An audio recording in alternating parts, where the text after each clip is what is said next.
MBA चाय वाला, BTech panipuri वाली, या फिर जो ये वाला वाला जो कॉन्सेप्ट है ना, ये काफ़ी पॉपुलर हो रहा है। फूड को उसकी ऑथेंटिसिटी, उसके टेस्ट से पहचाना जाए, ना कि मेरे बैकग्राउंड से पहचाना जाए। इस ट्रक की कीमत कुछ मोटा मोटी अगर मैं गलत नहीं हूँ तो लगभग 8.5 से 10 लाख के बीच में होगा। हमारे यहाँ कुछ कस्टमर ऐसे भी आते हैं जो कहते हैं कि आपको डोसे का प्राइस जो है 100 रुपये से कम रखना चाहिए। Sometime they are also asking me कि अगर तुम प्राइस बढ़ाओ तो और अच्छा रहेगा, बस क्वालिटी मत गिराना। आजकल एक ट्रेंड सा चल गया है, स्टार्टअप का ट्रेंड। ज़्यादातर लोग हम देखते हैं कि अपनी कॉर्पोरेट जॉब को छोड़कर वो बिजनेस करना पसंद करते हैं। स्टार्टअप की ओर जब हम लोग बात करते हैं तो उसमें भी फूड बिजनेस आता है। जो ये फूड बिजनेस है वो बहुत आसान है करना, फिजिबल है करना। यही जानने के लिए हम आए हैं अन्ना फूड एक्सप्रेस। आप मेरे सामने देख भी सकते हैं, एक फूड ट्रक है, अन्ना एक्सप्रेस इसका नाम है।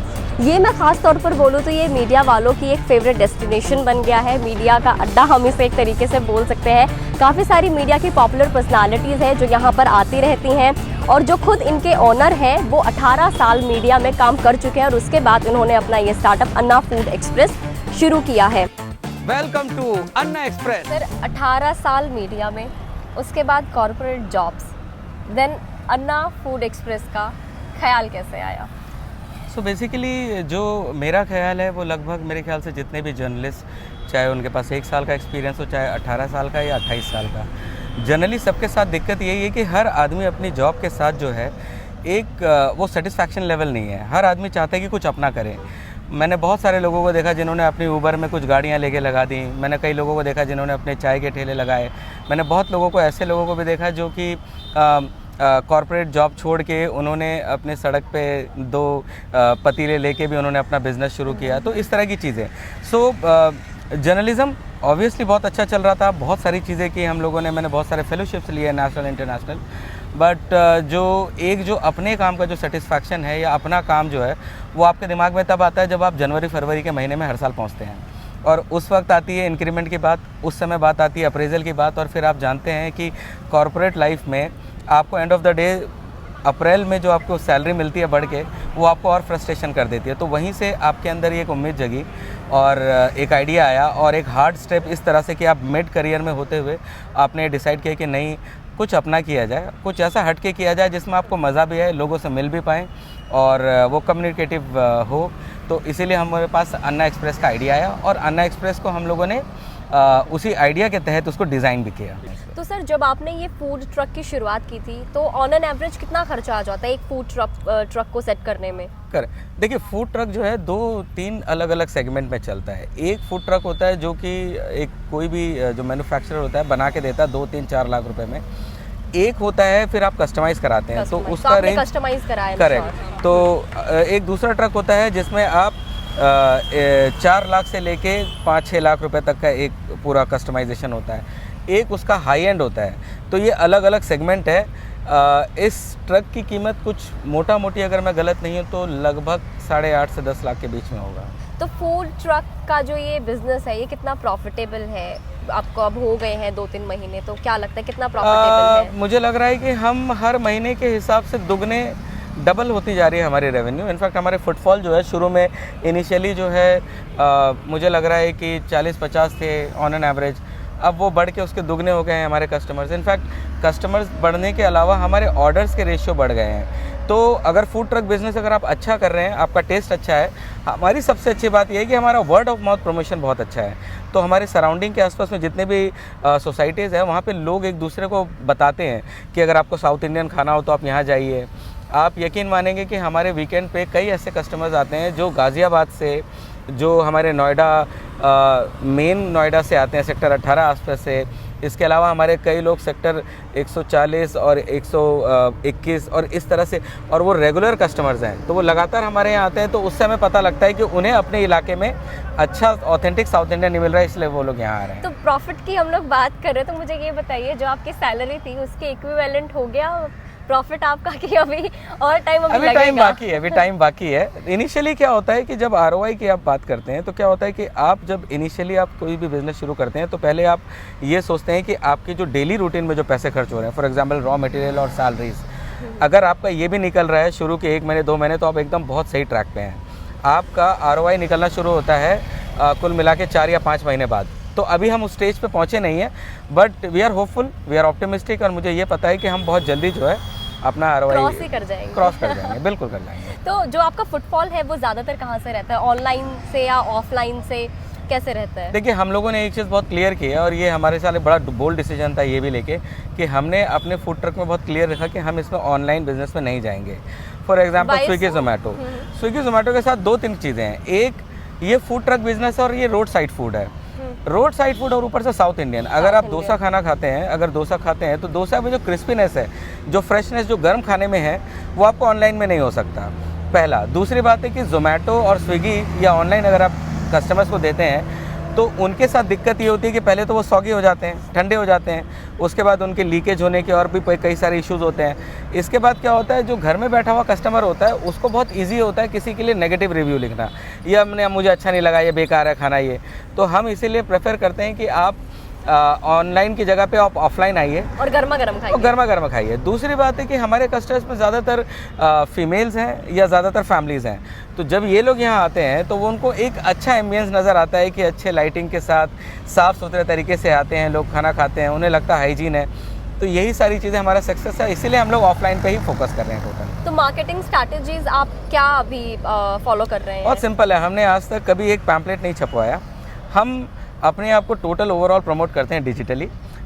इनफैक्ट हम जितने भी हमारे कस्टमर्स हैं उनसे हम कम्युनिकेट करते हैं। इनफैक्ट जितने भी कस्टमर्स आते हैं उनसे फीडबैक लेते हैं, उनकी बातें सुनते हैं, और हम इसको सिर्फ एक फूड बिज़नेस की तरह नहीं मानते हैं।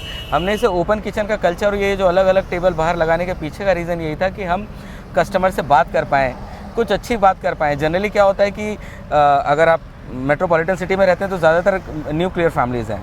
न्यूक्लियर फैमिली में पति पत्नी के अलावा कोई किसी से बात नहीं कर रहा, और टॉक्सिक एनवायरनमेंट आप कॉर्पोरेट का जानते ही हैं। तो ऐसे में जब वो यहाँ आते हैं, खाने पे बात करते हैं, मसालों पे बात करते हैं, अच्छा मूड होता है। और अच्छे खाने के साथ अगर अच्छी बातें हो जाएं तो वो आपको सोने पे सुहागा है। प्राइस का आप लोगों ने कैसा क्या प्राइस हम लोगों ने बहुत बेयर मिनिमम रखा है। अगर आप देखेंगे तो हमारे यहाँ इडली या वड़ा अगर आप मिलेंगे तो 90 रुपीज़ ओनली, जिसमें हम अनलिमिटेड चटनी और अनलिमिटेड सांभर तो हमारे साथ होता है। इसके अलावा इंटरेस्टिंग चीज़ ये है कि हम जितने भी कस्टमर हमारे पास आते हैं उनको हम कॉम्प्लीमेंट्री रसम सर्दियों में, और गर्मियों में हम एक छाछ होता है साउथ इंडियन में जिसे मोर कहते हैं, हम वो उनको कॉम्प्लीमेंट्री देते हैं। साथ में हमारे फूड के साथ ये होता है कि जैसे अगर आप मसाला डोसा लेंगे तो वो 120 रुपये का। तो हम लोग बहुत ही रीज़नेबल से हमने प्राइस रखा है, जो रोड साइड फूड की एक क्वालिटी होती है कि आप बड़ा पोर्शन भी दें लेकिन प्राइसेस अच्छे हों। बहुत सारे ऐसे लोग होंगे जो अपना फूड बिजनेस खुद का शुरू करने वाले होंगे, वही जैसा आपने कहा इंडियन लोग फूडी हैं, और फिर ऐसा क्या होता है क्योंकि इंडियन लोग फूडी हैं तो बिजनेसमैन के भी दिमाग में रहता है यार क्यों ना फूड में ही बिजनेस किया जाए। तो लोगों को किन किन चीज़ों का ध्यान रखना चाहिए, वो फूड बिजनेस करना चाह रहे तो वो शुरुआत कैसे कर सकते हैं? फूड बिजनेस में अगर किसी को आना है तो मुझे लगता है सबसे पहले ज़रूरी ये है कि जो भी फूड, जो भी कुजीन या किसी भी तरह का, मान लीजिए आप साउथ इंडियन, नॉर्थ इंडियन, या मान लीजिए कि आप नॉर्थ ईस्ट का कोई फूड या कुछ भी लेकर आना चाहते हैं, आप यूनिक आइडिया के साथ और यूनिक फूड के साथ और यूनिक फूड कॉन्सेप्ट के साथ सकते हैं। लेकिन सबसे पहले आपको 2-4 चीज़ें बहुत पहले ध्यान रखना चाहिए। पहला ये कि आप किन के लिए बना रहे हैं, क्या उस जगह पे ऑलरेडी वो फूड एग्जिस्ट करता है? अगर वो फूड एग्जिस्ट करता है तो आप यूनिक ऐसा क्या दे रहे हैं कि वो आपके पास आए। दूसरी बात ये है कि आप कौन से टारगेट को या कौन से इनकम ग्रुप को आप टारगेट कर रहे हैं। उस इनकम ग्रुप की क्या वो कैपेसिटी है कि वो खाना ले पाए, ख़रीद पाए या आपको दे पाए, उसका बेयर कर पाए। क्योंकि मैं देखता हूँ कि कई बार हमारे यहाँ कुछ कस्टमर ऐसे भी आते हैं जो कहते हैं कि आपको डोसे का प्राइस जो है 100 रुपये से कम रखना चाहिए। कुछ लोग कहते हैं कि 90 रुपीज़ में जो आप इडली डोसा वड़ा दे रहे हैं it is very highly expensive. तो इस तरह के भी लोग अलग अलग तरह के हैं, बट मेरे ओवरऑल कस्टमर जो आते हैं उन्हें लगता है कि ये बहुत रीज़नेबल है।